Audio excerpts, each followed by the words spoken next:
കഴിഞ്ഞ ദിവസം സുപ്രീം കോടതിയിൽ നിന്ന് വളരെ പ്രധാനപ്പെട്ട ഒരു വിധി വരികയുണ്ടായി. കാരണം വിദ്വേഷ പ്രസംഗങ്ങൾ നിയന്ത്രിക്കാൻ അല്ലെങ്കിൽ അത് തടയാനായിട്ട് പുതിയ നിയമങ്ങൾ, അത്തരത്തിലൊരു പുതിയ നിയമത്തിൻ്റെ ആവശ്യമില്ല, നിലവിലുള്ള നിയമങ്ങൾ കർശനമായി നടപ്പിലാക്കിയാൽ മതിയെന്നാണ് സുപ്രീം കോടതി പറഞ്ഞത്. ഇതിന് ആധാരമായത് കഴിഞ്ഞ 5 വർഷമായിട്ട് സുപ്രീം കോടതിയിൽ സമർപ്പിക്കപ്പെട്ട വിവിധ പൊതു താൽപ്പര്യ ഹർജികളായിരുന്നു. അതിൻ്റെ അകത്ത് അവർ ആരോപിച്ചിരുന്ന നിലവിൽ സുപ്രീം കോടതിയുടെ ഇത്തരത്തിലുള്ള നിയമങ്ങൾ ഉണ്ടെങ്കിൽ പോലും രാജ്യത്ത് വിദ്വേഷ പ്രസംഗങ്ങൾ വർദ്ധിച്ചു വരുന്നു, ഇതിനെതിരെ നടപടി ഉണ്ടാകുന്നില്ല, അതുകൊണ്ട് തന്നെ പുതിയൊരു നിയമം ഉണ്ടാക്കണം എന്നായിരുന്നു ഇവരുടെ ആവശ്യം. എന്നാൽ നിലവിലുള്ള നിയമം നടപ്പിലാക്കുന്നതിൽ വീഴ്ച വരുന്നുണ്ട്, അതാണ് ഇതിന് കാരണമെന്നാണ് പറയുന്നത്. നമുക്കറിയാം കൊറോണ കാലത്തുണ്ടായിരുന്ന കൊറോണ ജിഹാദ്, അതിനൊക്കെ UPSC ജിഹാദ്, പിന്നെ ഈ സോഷ്യൽ മീഡിയ വഴി പ്രചരിച്ചുകൊണ്ടിരിക്കുന്ന വലിയ വിദ്വേഷം, ഇതൊക്കെ ചൂണ്ടിക്കാട്ടിയായിരുന്നു ഇത്തരം ഹർജികളൊക്കെ ഉയർന്നു വന്നിരുന്നത്. ഈ ഹർജികളൊക്കെ തീർപ്പ് കൽപ്പിച്ചുകൊണ്ടാണ് കോടതി ഇത്തരം ഒരു പരാമർശം നടത്തി. അതോടൊപ്പം തന്നെ ഇതിൻ്റെ അകത്ത് നിലവിൽ ഏതെങ്കിലും സംസ്ഥാനങ്ങൾക്ക് അല്ലെങ്കിൽ ബാക്കി ഇതിനൊക്കെയുള്ള നിയമനിർമ്മാണ സഭകൾക്ക് ഇത്തരത്തിൽ പുതിയ നിർദ്ദേശങ്ങൾ സമർപ്പിക്കാം, അങ്ങനെ വേണമെങ്കിൽ. അതോടൊപ്പം തന്നെ നിലവിലുള്ള 2023 സുപ്രീം കോടതി നൽകിയിരിക്കുന്ന മാർഗ്ഗനിർദ്ദേശങ്ങളുണ്ട്. ഇത് കർശനമായി നടപ്പിലാക്കിയാൽ മതി വിദ്വേഷ പ്രസംഗങ്ങൾ നിയന്ത്രിക്കാമെന്നാണ്. നമുക്കറിയാം രാജ്യത്ത് ഏറ്റവും കൂടുതൽ വിദ്വേഷ പ്രസംഗങ്ങൾ ഉണ്ടാകുന്നത് എവിടെ നിന്നാണ് എന്നുള്ളത് നമ്മുടെ മുമ്പിലുണ്ട്, കണക്കുകൾ മുമ്പിലുണ്ട്, റിപ്പോർട്ടുകൾ മുമ്പിലുണ്ട്. ഈ വിഷയത്തിലേക്കാണ് സാഹിബ്, നമ്മുടെ മുമ്പിൽ നിരവധിയായിട്ടുള്ള കണക്കുകളുണ്ട്. ഏറ്റവും കൂടുതൽ നിലവിൽ രാജ്യത്ത് റിപ്പോർട്ട് ചെയ്യപ്പെടുന്ന വിദ്വേഷ പ്രസംഗങ്ങളിൽ 90% മുസ്ലിം ക്രൈസ്തവ വിഭാഗങ്ങൾക്കെതിരെയാണ്. അതിൽ തന്നെ കഴിഞ്ഞ വർഷത്തെ റിപ്പോർട്ടുകൾ, ഇന്ത്യ ഹേറ്റ് ലാബിൻ്റെ റിപ്പോർട്ടുകൾ പ്രകാരം ഏറ്റവും കൂടുതൽ പ്രധാനമന്ത്രി നരേന്ദ്രമോദി, ആഭ്യന്തരമന്ത്രി അമിത്ഷാ, ഉത്തർപ്രദേശ് മുഖ്യമന്ത്രി യോഗി ആദിത്യനാഥ് ഇവരിൽ നിന്നാണെന്ന് കൂടിയിട്ടുണ്ട്. സുപ്രീം കോടതി തന്നെ ഇപ്പോൾ പറയുന്നുണ്ട് ഈ നിലവിലുള്ള നിയമങ്ങൾ നടപ്പിലാക്കപ്പെടുന്നില്ല എന്നുള്ളത്. ഇതിൽ സികേഷ് ഇപ്പോൾ സൂചിപ്പിച്ച ഇന്നലത്തെ സുപ്രീം കോടതിയുടെ ഇടപെടൽ 2020 സമർപ്പിക്കപ്പെട്ട ഒരു ഹർജിയിലാണ്. 2 സാമൂഹ്യ പ്രവർത്തകരാണ്, അവരുടെ പ്രയർ ഇതാണ്, ഈ വിദ്വേഷ പ്രസംഗങ്ങൾ വർദ്ധിച്ചുകൊണ്ടിരിക്കുകയാണ്, അപ്പോൾ അതിനെ നിയന്ത്രിക്കാൻ വേണ്ടി ഒരു സവിശേഷ നിയമം, അതിനുവേണ്ടി ഒരു ഡിസൈനേറ്റഡ് ലോ അതിനുവേണ്ടി വേണം എന്നുള്ളതാണ്. അപ്പോൾ അതിൽ സുപ്രീം കോടതിയുടെ നല്ല ഏത് കോടതിക്കും അതിൽ എടുക്കാവുന്ന പൊസിഷൻ ഉണ്ട്. എന്ന് വെച്ചാൽ നിയമം നിർമ്മിക്കുക എന്നുള്ളത് കോടതിയുടെ ഉത്തരവാദിത്തമല്ല, അത് നിയമനിർമ്മാണ സഭയുടെ പാർലമെൻറ്റിൻ്റെ ഉത്തരവാദിത്തമാണ്. ആ ഒരു ടെക്നിക്കാലിറ്റി നിന്നുകൊണ്ടാണ് അത് റിജക്റ്റ് ചെയ്യുന്നത്, അത് ഡിസ്പോസ് ചെയ്യുന്നത്. പക്ഷേ അതേസമയം തന്നെ കോടതി പറഞ്ഞിരിക്കുന്ന ചില കാര്യങ്ങളുണ്ട്. അതെന്താണ്? ഈ വിദ്വേഷം, ഹെയ്റ്റ് സ്പീച്ചിന് നിയന്ത്രിക്കാൻ ആവശ്യമായിട്ടുള്ള പ്രൊവിഷൻസ് നിലവിലെ നിയമത്തിൽ തന്നെയുണ്ട്. IPC-ലുണ്ടായിരുന്നു, BNS-ലുമുണ്ട്. അത് യഥോചിതം ഉപയോഗിക്കുക എന്നുള്ളതാണ് വേണ്ടത്. എഗൈൻ നമ്മൾ ആ 2020 കേസ് കൊടുക്കുന്നതിന് പശ്ചാത്തലം ഓർക്കുക. 2019 കോവിഡാനന്തരമാണ് ആളുകൾ കൂടുതൽ ഇതിൽ സ്പെൻഡ് ചെയ്യുന്നത്, ഈ മൊബൈൽ ഡിവൈസ്, വാട്സപ്പ് ഇതിനകത്ത് സ്പെൻഡ് ചെയ്യുന്നത്. ആ സമയത്ത് കൂടെയാണ് ഇത് ഇന്ത്യയിൽ ഹെയ്റ്റ് കണ്ടൻറ്റ് വർദ്ധിക്കുന്നത് മനസ്സിലാക്കണം. അപ്പോൾ ഇവരുടെ ഇവരുടെ ഹർജിയിൽ സ്പെസിഫൈ ചെയ്ത ഇതുണ്ട്, കൊറോണ ജിഹാദ്, അതേമാതിരി UPSC ജിഹാദ്, ഇതിൻ്റെ കൂടെ ഒരു പശ്ചാത്തലത്തിലാണ് അവരുടെ ഹർജി പോകുന്നത്.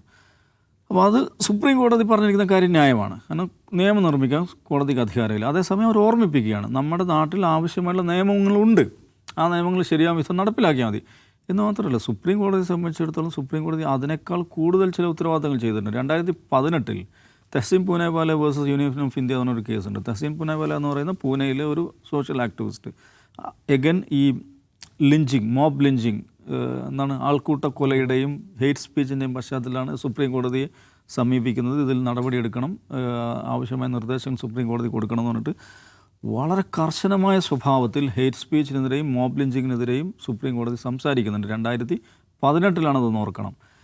അതിനുശേഷം എല്ലാ സംസ്ഥാന ഗവൺമെൻറ്റുകൾക്കും യൂണിയൻ ടെറിട്ടറികൾക്കും സുപ്രീം കോടതി നേരിട്ട് ഡയറക്റ്റീവ്സ് കൊടുക്കുന്നുണ്ട്. ഹെയ്റ്റ് സ്പീച്ചിന് നടപടിയെടുക്കുക എന്ന കാര്യത്തിൽ അതിൻ്റെ സ്റ്റെപ്സ് എന്താണെന്നൊക്കെ ഡീറ്റെയിൽഡായിട്ട്, ഒരു ജനറൽ കമ്മ്യൂണിക്കേ അല്ല കേട്ടോ, വളരെ ഡീറ്റെയിൽഡായിട്ട് അത് എന്തൊക്കെ ചെയ്യണമെന്ന് വിശദീകരിക്കുന്ന നിർദ്ദേശം സുപ്രീം കോടതിയുടെ ഭാഗത്ത് നിന്ന് പോകുന്നുണ്ട്. നോക്കൂ, സുപ്രീം കോടതിയുടെ ഭാഗത്ത് നിന്ന് അങ്ങനെ ഒരു നിർദ്ദേശം പോകേണ്ടി വരുന്ന സാഹചര്യം തന്നെ അസാധാരണമാണ്. സുപ്രീം കോടതിയുടെ ഉത്തരവാദിത്വം അല്ല അത്. യഥാർത്ഥത്തിൽ ഹോം മിനിസ്റ്റർ ചെയ്യേണ്ട പണിയാണത്.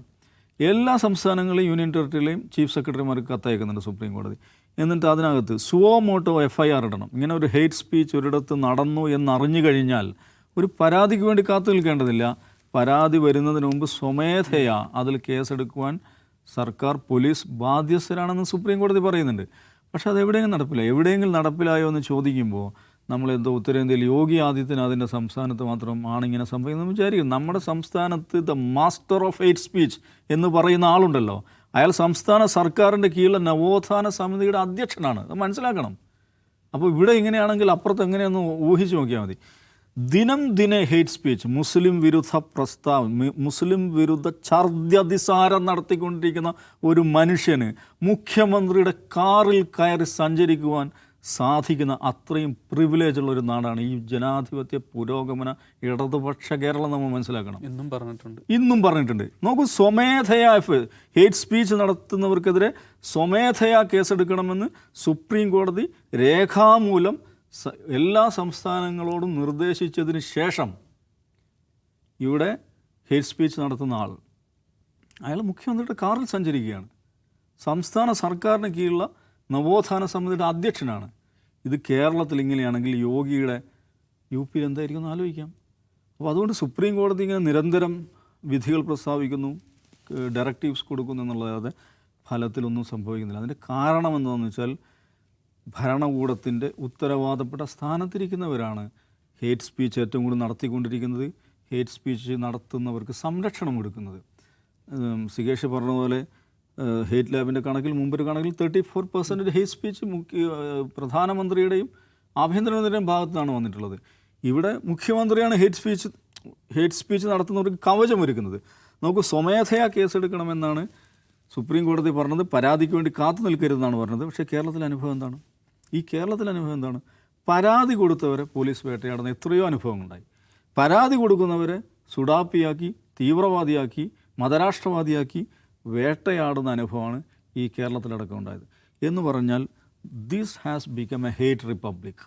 ഇത് ഒരു ഹേറ്റിസ്ഥാൻ എന്ന് പറയാവുന്ന അവസ്ഥയിലേക്ക് നമ്മുടെ രാജ്യം മാറിക്കഴിഞ്ഞു. അത് ഭരണകൂടം തന്നെയാണ് അതിൻ്റെ ഏറ്റവും പ്രധാനപ്പെട്ട ഉത്തരവാദി. അത് നോക്കൂ, അതിപ്പോൾ അതിൻ്റെ ഒരു ഫാൾ ഔട്ട്സ് എങ്ങനെ സംഭവിക്കുന്നു വെച്ചാൽ കഴിഞ്ഞ മാസം United States international council four religious freedom USCIRF അവരുടെ റിപ്പോർട്ട് വന്നു. 2026 റിപ്പോർട്ടുണ്ട്, 2025 റിപ്പോർട്ടുണ്ട്. അതിൽ ഇന്ത്യയെക്കുറിച്ച്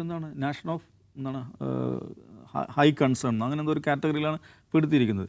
നമുക്ക് ഈ ആഴ്ചകളിൽ കഴിഞ്ഞ കുറച്ച് ദിവസങ്ങളായി നമ്മുടെ ദത്താത്രേയ ഹൊസബാലെ RSSൻ്റെ സർ കാര്യവാഹ് അദ്ദേഹവും റാം മാധവ് അമേരിക്കയിലുള്ളത്. എന്തിനാണെന്നറിയോ? ഒരു വീഡിയോ ശ്രദ്ധിച്ചായിരുന്നു. റാം മാധവ് പിന്നെ ഒരു ഓഫീസിൽ നിന്ന് പുറത്തേക്ക് ഇറങ്ങുമ്പോൾ ഒരു വീഡിയോഗ്രാഫർ വന്നിട്ട് മാധവ്ജി എന്ന് പറഞ്ഞ് ചോദ്യങ്ങൾ ചോദിച്ചുകൊണ്ടിരിക്കുക. നിങ്ങൾ എന്തിനാണ് RSSകാർ സ്ത്രീകളെ വേട്ടയാടുന്നത്, മുസ്ലിങ്ങളെ ക്രിസ്ത്യാനികളെ വേട്ടയാടുന്നത്, പിന്നെ ഹേറ്റ് സ്പീച്ച് പ്രചരിപ്പിക്കുന്നത് എന്ന് പറഞ്ഞ് നിരന്തരം ഈ മനുഷ്യൻ ചോദ്യങ്ങൾ ചോദിച്ചുകൊണ്ടിരിക്കുന്നു. അതിന് മറുപടി പറയുന്നില്ല. എന്താണ് ഈ സന്ദർശനത്തിൻ്റെ പശ്ചാത്തലം? ഹൊസബാലയും മാധവും എന്തിനാണ് അവിടെ പോയത്? ഈ പറയുന്ന council four international religious freedom അവരുടെ റിപ്പോർട്ടിൽ RSSനെ ബാൻ ചെയ്യണമെന്നാണ് റെക്കമെൻഡ് ചെയ്തിരിക്കുന്നത്. ഇവരുടെ USCIRFൻ്റെ അതിൻ്റെ റെക്കമെൻഡേഷന് സ്റ്റാറ്റ്യൂട്ടറി സ്വഭാവമില്ല. അതൊരു അഡ്വൈസറി മാത്രമാണ് അമേരിക്കൻ സിസ്റ്റത്തിൽ. പക്ഷേ അത് വെയ് ചെയ്യപ്പെടും. ഒരു പോളിസി നിശ്ചയിക്കുമ്പോൾ വെയ് ചെയ്യപ്പെടുന്നതാണ്.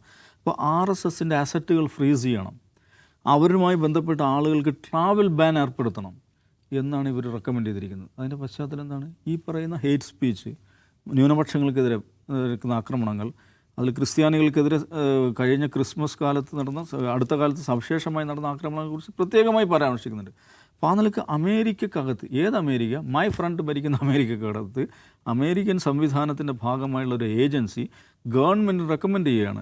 ഇവന്മാരുടെ അസറ്റുകൾ ഫ്രീസ് ചെയ്യണം, ഇവന്മാർക്ക് ട്രാവൽ ബാൻ ഏർപ്പെടുത്തണം എന്ന് പറഞ്ഞാൽ ഈ ഹെയ്റ്റ് ഫാക്ടറിയുടെ അതുണ്ടാക്കുന്ന അനുരണനങ്ങൾ ഇന്ത്യയിൽ പ്രത്യേകിച്ച് അത് നിയമപരമായിട്ടുള്ള ഏതെങ്കിലും നിലക്കുള്ളൊരു സ്ക്രൂട്ടിനിക്ക് വിധേയമാകുന്നില്ലെങ്കിലും അന്താരാഷ്ട്ര സമൂഹത്തിൽ അത് വളരെ ഗുരുതരമായൊരു പ്രശ്നമായി ഉയർന്നു കഴിഞ്ഞു എന്നുള്ളതാണ്. അപ്പോൾ ആ ഒരു ഡാമേജ് കൺട്രോളിന് വേണ്ടിയാണ് ഹൊസബാലയും സംഘവും അങ്ങോട്ട് പോയിരിക്കുന്നത്. അയ്യോ ഞങ്ങൾ അങ്ങനെയൊന്നുമല്ലേ, ഞങ്ങൾ ക്ലൂസ് ക്ലാൻ്റെ മാതിരിയല്ലെന്നാണ് ഹൊസബാല പറഞ്ഞത്. ഇതൊരു നാസിസ്റ്റ് ഫാസിസ്റ്റ് സംഘടനയാണ്. അവർ ഹെയ്റ്റാണ് ഈ രാജ്യത്തെ ഏറ്റവും പ്രധാനപ്പെട്ട വ്യവസായമായി ഹെയ്റ്റ് എന്നെ മാറ്റിയിരിക്കുന്നു എന്നുള്ള കാര്യം ഇന്ത്യയുടെ അതിർത്തികളും വിട്ട് ലോകത്തേക്ക് വളരുകയാണ്. അപ്പോൾ അത്തരമൊരു പശ്ചാത്തലത്തിലാണ് നമ്മളിത് കാണേണ്ടത്. അപ്പോൾ ഗവൺമെൻറ് സുപ്രീം കോടതി പറഞ്ഞിരിക്കുന്നതാണ്, ഇവിടെ ഈ നിയമം തന്നെ ധാരാളമാണ്, നിങ്ങൾക്ക് നടപടി എടുക്കണമെന്നുണ്ടെങ്കിൽ അത് ഞാൻ പറയുന്ന സെൻട്രൽ ഗവൺമെൻറ് മാത്രം ഉത്തരവാദിത്തമല്ല, ലോ ആൻഡ് ഓർഡർ തന്നെ സ്റ്റേറ്റ് ഗവൺമെൻറ് ഉത്തരവാദിത്തമാണ്. ഇന്നത്തെ BNSലെ വ്യവസ്ഥകൾ വെച്ച് തന്നെ നടപടികൾ സ്വീകരിക്കാവുന്നതാണ്, ഗവൺമെൻറ് സ്വീകരിക്കാവുന്നതാണ്. ഇനി സൂക്ഷ്മമായി ഇതെല്ലാം നോക്കാൻ ഗവൺമെൻറ് ആവുമെന്ന് ചോദിച്ചാൽ ഗവൺമെൻറ് ആവുമെന്നുള്ളതിൻ്റെ ഏറ്റവും പ്രധാനപ്പെട്ട തെളിവാണ്. നോക്കൂ, കഴിഞ്ഞ 2 ദിവസം മുമ്പ് മീഡിയ വേണ്ട ഫേസ്ബുക്ക് പേജ് ഇന്ത്യയിൽ റെസ്ട്രിക്റ്റ് ചെയ്തു, അല്ലെ ബാൻ ചെയ്തു. എന്താ ഫേസ്ബുക്ക് നമ്മളോട് പറഞ്ഞത്? ലക്ഷക്കണക്കിന് ദശലക്ഷക്കണക്കിന് ഫോളോവേഴ്സുള്ള, മില്യൺ കണക്കിന് ഫോളോവേഴ്സുള്ള ഒരു പേജ്, ഒരു പ്ലാറ്റ്ഫോം ഒരു സുപ്രഭാതത്തിൽ നമുക്ക് ലഭ്യമാകുന്നില്ല. ആക്സസ് റെസ്ട്രിക്റ്റഡ് എന്ന് പറയുകയാണ്. അപ്പം മെറ്റ നമ്മളോട് പറയുകയാണ്, ഫേസ്ബുക്ക് പറയുകയാണ്, ലോ എൻഫോഴ്സ്മെൻറ്റ് ഏജൻസിയുടെ ഭാഗത്തു നിന്നുണ്ടായിട്ടുള്ള നിർദ്ദേശത്തെ തുടർന്ന് ഞങ്ങൾ റെസ്ട്രിക്റ്റ് ചെയ്യുന്നതാണ്. എന്ന് പറഞ്ഞാൽ ലോ എൻഫോഴ്സ്മെൻറ്റ് ഏജൻസി അത് ആരാണ് എന്ന് കൃത്യം അവർ പറയുന്നില്ല. അവർ സൂക്ഷ്മമായി ഇതിൽ വരുന്ന കണ്ടൻറ്റുകൾ നോക്കുന്നു, മോണിറ്റർ ചെയ്യുന്നു. മോണിറ്റർ ചെയ്ത് നടപടികൾ എടുക്കാൻ അല്ലെങ്കിൽ നടപടികൾ എടുപ്പിക്കാനുള്ള സംവിധാനം ഇവിടെ ഉണ്ടെന്നുള്ളതാണല്ലോ. യഥാർത്ഥത്തിൽ ഇന്ത്യയിൽ നിലവിലുള്ള നിയമപ്രകാരം നമ്മൾ അങ്ങനെ ഒരു പ്രശ്നം ഉണ്ടാകുന്ന ഒരു കണ്ടൻറ്റ് നമ്മൾ പുഷ് ചെയ്തിട്ടുണ്ടെങ്കിൽ, ഉണ്ടെന്ന് വിചാരിക്കുക, ഉണ്ടെങ്കിൽ തന്നെ ആ കണ്ടൻറ്റ് റിമൂവ് ചെയ്യാനേ നിയമപരമായിട്ട് അധികാരമുള്ളൂ. അല്ലാതെ ആ പ്ലാറ്റ്ഫോം റിമൂവ് ചെയ്യാനോ റെസ്ട്രിക്റ്റ് ചെയ്യാനോ നിയമപരമായ അധികാരമില്ല. നമ്മൾ ഹൈക്കോടതിയിൽ പോകുന്നു, ഈ ചെയ്ത പരിപാടി ശരിയല്ല, നിയമവിരുദ്ധമാണെന്ന് പറഞ്ഞുകൊണ്ടും ഹൈക്കോടതി നോട്ടീസ് അയക്കുന്നു. നോട്ടീസ് അയച്ച് മൂന്നാം പക്കം എന്ത് ചെയ്യണം? ഇന്നിപ്പോൾ നോക്കുമ്പോൾ റെസ്ട്രിക്ഷൻ എടുത്തു കളഞ്ഞിരിക്കുന്നു. എന്ന് പറഞ്ഞാൽ എന്താണ്? ഗവൺമെൻറ്റിന് വേണമെങ്കിൽ ഇതെല്ലാം, ഇതിൽ സൂക്ഷ്മമായ കാര്യങ്ങൾ വരെ മോണിറ്റർ ചെയ്യുവാനും, റെസ്ട്രിക്ഷൻസ് വെക്കാനും, ബാൻ ചെയ്യേണ്ടടുത്ത് ബാൻ ചെയ്യാനും ഗവൺമെൻറ്റിന് സാധിക്കും. ഗവൺമെൻറ് മെക്കാനിസം അതിന് കേപ്പബിൾ ആണെന്നുള്ളതാണ്. പക്ഷേ അതെന്താണ്? ഹേറ്റ് സ്പീച്ചിൻ്റെ കാര്യത്തിൽ അത് നടക്കുന്നില്ല. അപ്പുറത്ത് ഇതിനെതിരെ സംസാരിക്കുന്ന ആളുകൾ ആരുണ്ട്, ഇതിനെതിരെ സംസാരിക്കുന്ന മാധ്യമങ്ങൾ ഏതുണ്ട്, പ്ലാറ്റ്ഫോമുകൾ ഏതുണ്ട്, അവയെ പിന്നാലെ കൂടി വളഞ്ഞിട്ട് ആക്രമിച്ച് ഇല്ലാതാക്കാൻ ആ കാര്യത്തിൽ അതീവ ജാഗ്രത ഈ സർക്കാരുകളെല്ലാം കാണിക്കുന്നുണ്ട്. യെസ് ജിമ്മി, ഈ നിലവിലെ വിദ്വേഷ പ്രസംഗങ്ങൾക്കെതിരെ അല്ല അതിൽ അതിശക്തമായൊരു നിയമം ഉണ്ടെന്ന് പറയുന്നു. പക്ഷേ അത് നടപ്പിലാക്കപ്പെടുന്നതിൽ വീഴ്ച വരുന്നുണ്ടെന്ന് സുപ്രീം കോടതി തന്നെ പറയുന്നു. അത് ശരിവെക്കുന്നു. നമുക്കറിയാം ഇതിൻ്റെ വലിയൊരു ആനുകൂല്യം അല്ലാതെ മുതലെടുക്കുന്നതാണ് രാഷ്ട്രീയക്കാർ. നമ്മളിപ്പോൾ കേരളത്തിൽ തന്നെ തെരഞ്ഞെടുപ്പിൽ വന്ന വിദ്വേഷ പ്രസംഗങ്ങളുണ്ട്. മുമ്പ് കേരളത്തിൽ തന്നെ വിവാദമായ PC ജോർജിൻ്റെ ഉണ്ട്. വലിയ രീതിയിൽ ഇത്തരത്തിലുള്ള വിദ്വേഷത്തെ ഒരു രാഷ്ട്രീയ ഉപകരണം കൂടിയിട്ടാക്കി മാറ്റുന്ന ഒരു കാലയളവിൽ കൂടിയിട്ടല്ലേ നമ്മൾ മുന്നോട്ട് പോകും. നേരത്തെ അത് ദാവൂദ് പറഞ്ഞ പോലെ ഇതൊരു ഹെയ്റ്റ് റിപ്പബ്ലിക്കായി മാറിയിട്ട് കാലം കുറയായി. അത് ഭയങ്കര അബ്സേർഡായിട്ടുള്ള കേസുകൾ, ഒരു തരത്തിൽ നമുക്ക് ശരിക്കും അങ്ങനെ സംഭവിക്കുമോ എന്ന് തോന്നിക്കുന്ന രീതിയിലുള്ള അറസ്റ്റുകളും പീഡനങ്ങളും നടന്നുകൊണ്ടിരിക്കുകയാണ്. പക്ഷേ കോടതി അങ്ങനെ കൈ കഴുകാൻ വരട്ടെ. സാധാരണ ഇത്തരം കേസുകൾ ഒരു പോലീസ് കേസ് എടുത്തു എന്ന് തന്നെ വിചാരിക്കുക.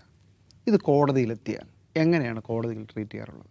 ഒരു ചെറിയ ഉദാഹരണം പറയാം. 2020 ഡൽഹി കലാപത്തിന് മുമ്പ് ഗോലി മാറോ ഗദ്ദാറുങ്കോ എന്ന് പറഞ്ഞത് ആരാ? അത് BJPയുടെ അനുരാഗ് ഠാക്കൂർ, BJPയുടെ നേതാവും മന്ത്രിയുമാണ്. ഈ ട്രംപ് വരികയാണ്, ഇപ്പം ഞങ്ങൾ പോയിട്ട് നാളെ വരും, ഈ വായിലേക്ക് അടിച്ച് ശരിയായി കളയെന്ന് പറഞ്ഞാൽ അവിടുത്തെ വേറൊരു BJP നേതാവ്. ഈ രണ്ടും വീഡിയോ റെക്കോർഡറാണ്. ഇവർക്കെതിരെ കേസെടുക്കണമെന്ന് ആവശ്യപ്പെട്ട് കോടതി പോയില്ലേ? കോടതി എന്ത് ചെയ്തു? അന്ന് അതിൻ്റെ ഭാഗമായി നിന്ന ഷർജിൽ ഇമാം അടക്കം ഉമർ ഖാലിദ് അടക്കമുള്ള ആളുകളെ പിടിച്ചുകൊണ്ടുപോയി. ഇന്ന് 2026 6 വർഷം കഴിയുന്നു. ഇതുവരെ ആ കേസിൽ വിചാരണ പോലും തുടങ്ങിയിട്ടില്ല. അങ്ങനെ വിചാരണ പോലും തുടങ്ങാതിരിക്കുന്ന ഒരു സാഹചര്യത്തിൽ ഇവർക്ക് ജാമ്യം ചോദിച്ചപ്പോൾ ജാമ്യത്തിന് പ്രസക്തിയില്ല എന്ന് പറഞ്ഞ് തള്ളിയതും ഇവിടുത്തെ കോടതികളാണ്. അപ്പോൾ കോടതി കൈ കഴുകുന്നത് പരിപാടി അത് അങ്ങനെ അങ്ങ് ഒഴിയാൻ വരട്ടെ. നിങ്ങളും കൂടെ ചേർന്നിട്ടുള്ള പാർട്ട്നേഴ്സ് ഇൻ ക്രൈമാണ് ഈ വിഷയത്തിൽ ഉള്ളത് എന്ന് മാത്രമല്ല, ഓരോ സംഭവത്തിനും ഓരോ രീതിയിലാണ്. ഇപ്പോൾ സിദ്ദിഖ് കാപ്പൻ എന്ന് പറഞ്ഞൊരു മാധ്യമപ്രവർത്തകൻ, ലോക ചരിത്രത്തിലുള്ള ഏറ്റവും വലിയ തമാശയായി എഴുതപ്പെടാൻ പോകുന്ന ഒരു പോലീസ് വേട്ട, ഒരു ഹത്രസിലേക്ക് ഇത് റിപ്പോർട്ട് ചെയ്യാൻ പോകുമ്പോൾ കൂടെ ഉണ്ടായിരുന്ന ആളുകൾ രാഷ്ട്രീയ പാർട്ടിയുടെ ആളുകളാണെന്ന് പറഞ്ഞ് പിന്നെ കേസ് കയറി കടുക്കുകയാണ്. അവസാനം 3000 രൂപ കണക്കില്ലാതെ കൈകാര്യം ചെയ്തു എന്ന് മറ്റോ പറയുന്ന തമാശയിലാണ് ഈ മനുഷ്യൻ എത്രയോ മാസങ്ങൾ ജയിലിൽ കിടന്നു. അതേസമയം അർണാബ് ഗോസ്വാമിയെ പിടിച്ചുകൊണ്ടുപോയി. അർണാബ് ഗോസ്വാമിയെ പിടിച്ചുകൊണ്ട് പോയി കഴിഞ്ഞപ്പോൾ ടൈംസ് നൗവിൻ്റെ എഡിറ്ററാണ്. സുപ്രീം കോടതിയാണ് ഇറങ്ങിയത്. അന്ന് റിപ്പബ്ലിക് തന്നെയാണ്. സുപ്രീം കോടതിയാണ് ഇറങ്ങിയത്. സുപ്രീം കോടതി ഇറങ്ങി 24 മണിക്കൂറിനുള്ളിൽ അർണാബ് ഗോസ്വാമി പുറത്തു വന്നു. അപ്പോൾ ഇത് നമുക്കൊക്കെ അറിയാം ഇവിടെ എന്തൊക്കെയാണ് നടക്കുന്നത്. ഇനി ഇത് മാത്രമാണോ കോടതിയെ മാറ്റി നിർത്തിയാൽ? ഇപ്പോൾ കോടതി പണ്ട് ടാഡ ഉണ്ടായിരുന്നു, പോട്ട ഉണ്ടായിരുന്നു. ഇതെല്ലാം എന്തുകൊണ്ടാണ് ഉമർ ഖാലിദൊക്കെ അകത്ത് കിടക്കുന്നത്? വിചാരണ കൂടാതെ എത്ര കാലം വേണമെങ്കിലും നിങ്ങളെ തടവിലിടാൻ പറ്റും എന്നുള്ളതാണ് നിയമങ്ങളുടെ അടിസ്ഥാനം. ടാഡയും പോട്ടയും ഒക്കെ ഇത് തന്നെയായിരുന്നു. ഇത് മനുഷ്യവിരുദ്ധമാണ്, ഭരണഘടനാ വിരുദ്ധമാണെന്ന് പറഞ്ഞ് കോടതികൾ തന്നെ റദ്ദാക്കിയ നിയമങ്ങളാണ്. അപ്പോൾ പുതിയ നിയമം കൊണ്ടുവരുന്നു. എന്താ അതിൻ്റെ പേര്? UAPA. അപ്പോൾ കോടതിക്ക് പറഞ്ഞതൊന്നും വിലയില്ല. ഇപ്പോൾ കഴിഞ്ഞ ദിവസങ്ങളിൽ പല നിയമങ്ങളും കോടതി എടുത്ത് കളയും, അത് വേറെ രീതിയിൽ പുതിയ നിയമമായി കൊണ്ടുവരും. ഇതാണ് ചെയ്തുകൊണ്ടിരിക്കുന്നത്. അപ്പം ഈ പാർട്ട്നേഴ്സ് ഇൻ ക്രൈം എന്ന് പറയുന്നത് നമ്മുടെ പോലീസ് സംവിധാനം, നമ്മുടെ സർക്കാർ, നമ്മുടെ കോടതികൾ, ഇത് മുഴുവനും ചേർന്നിട്ടുള്ളൊരു വലിയൊരു നെക്സസാണ്. എന്ന് മാത്രമല്ല വേണ്ടപ്പെട്ടവർക്ക് വേണ്ടിയിട്ട് എന്ത് ലൂപ്പ് ഹോളുകളും നിങ്ങൾ തുറന്നു വയ്ക്കുകയും വേണ്ടപ്പെടാത്തവർക്ക് നിയമത്തിൻ്റെ സ്വാഭാവിക ആനുകൂല്യം പോലും കൊടുക്കാതിരിക്കുകയും ചെയ്യുന്ന വേറൊരു സംവിധാനമാണ്. നമ്മൾ ഈ ജനാധിപത്യം എന്ന് പറഞ്ഞാലും ഇപ്പോൾ രാജാവ് ഭരിക്കുന്ന കാര്യം പറഞ്ഞാലും വേണ്ടപ്പെട്ടവരെ രക്ഷിക്കാനും വേണ്ടപ്പെട്ടവരല്ലാത്തവരെ നിരന്തരം ഉപദ്രവിക്കാനുള്ള സംവിധാനം ഈ എന്താ പറയുക സർക്കാർ എന്ന് പറയുന്നതിനകത്ത് ഇൻഹറൻ്റാണ്. ആ ഗവൺമെൻറ് എന്ന് പറയുമ്പോൾ അതിനകത്ത് ജുഡീഷ്യറി കൂടെ ചേർത്താണ് ഞാൻ പറയുന്നത്, മീഡിയയും കൂടെ ചേർത്താണ് പറയുന്നത്. ഇതെല്ലാം ഒരച്ചിൽ നിന്ന് ഒരു സ്ഥലത്ത് നിന്ന് പുറപ്പെടുന്നതാണ്. അപ്പോൾ നിങ്ങൾ കോടതിയിൽ പോയിട്ടോ എവിടെ പോയിട്ടോ ഒരു കാര്യവുമില്ല. ഇപ്പോൾ 1-2 ജഡ്ജിമാർ അല്ലെങ്കിൽ ഏതെങ്കിലും ഒരു പോലീസ് ഉദ്യോഗസ്ഥൻ ഗംഭീരം എന്ന് പറയാനല്ല, അതൊക്കെ വളരെ മിനിസ്ക്യൂൾ കേസാണ്. നമുക്ക് ഒരു വിശ്വാസ സമൂഹത്തിൻ്റെ ആരാധന നടക്കുമ്പോൾ അവിടെ ആ ജില്ലയിൽ തന്നെ ഒരു തരത്തിലുള്ള നോൺ വെജിറ്റേറിയൻ ഭക്ഷണവും ഉപയോഗിക്കാൻ പാടില്ല എന്ന് പറഞ്ഞൊരു നിയമം ഞാൻ നേരത്തെ അത് കാണിച്ചതാണ്. ഒരു കളക്ടറുടെ ഉത്തരവാണ് ഒഡീഷയിൽ. എവിടെയാണ് ഇത്? എന്താ നടക്കുന്നത്? കോടതിയിൽ പോയിട്ട് ഒരു കാര്യം ഉണ്ടായില്ല. എന്ന് മാത്രമല്ല നോൺ വെജിറ്റേറിയനിസം എന്തോ വലിയ കുഴപ്പമാണെന്നുള്ളൊരു കൺസെൻസസ് ഇന്ത്യയിൽ എത്തിക്കഴിഞ്ഞു. അത് ഇന്ത്യയിൽ ബഹുഭൂരിപക്ഷവും വെജിറ്റേറിയൻസ് അല്ല, മീറ്റേറിയൻസ് ആണ്. എന്നിട്ടും നോൺ വെജിറ്റേറിയൻസ് അല്ല, മീറ്റേറിയൻസ് എന്ന് പറയണം, മീറ്റേറിയൻസ് ആണ്. പക്ഷേ ഇതെന്തോ ഭയങ്കര സംഭവമാണ്. അപ്പോൾ അതിനാണ് വലിയ വില. കോടതികളാണെങ്കിൽ സായിബാബയുടെ അടക്കം കോട്ടിങ് ഉപയോഗിച്ചുകൊണ്ട് കോടതി വിധികൾ പുറപ്പെടുവിക്കും. അതിന് കുഴപ്പമില്ല. അബ്സേർഡായിട്ടുള്ള പല കാര്യങ്ങളും പറയും, അതിന് പല ന്യായങ്ങളും പറയും. ഇപ്പോൾ കഴിഞ്ഞ ദിവസം നമ്മുടെ കോ ലിവിങ്ങിനെ കുറിച്ചുള്ള കോടതി പ്രസ്താവത്തിൽ എന്തൊക്കെയാണ് ജഡ്ജിമാർ പറഞ്ഞു വെച്ചത്. അപ്പോൾ ചുരുക്കി പറഞ്ഞാൽ ഇതൊരു കൺസെൻസാണ്. നമുക്കത് കോടതിയല്ല കുഴപ്പം, നിയമമല്ല കുഴപ്പം, പോലീസാണ്. അത് പറഞ്ഞിട്ട് കാര്യമില്ല. ഇതെല്ലാം ഒരമ്മ പറ്റ മക്കളാണ്. ഇത് എങ്ങോട്ട് തിരിയാൻ തീരുമാനിച്ചിരിക്കുന്നു അങ്ങോട്ട് തിരിയും, വേണ്ടപ്പെടാത്തവരെ വിഴുങ്ങും. അതാണ് എൻ്റെ വസ്തുത.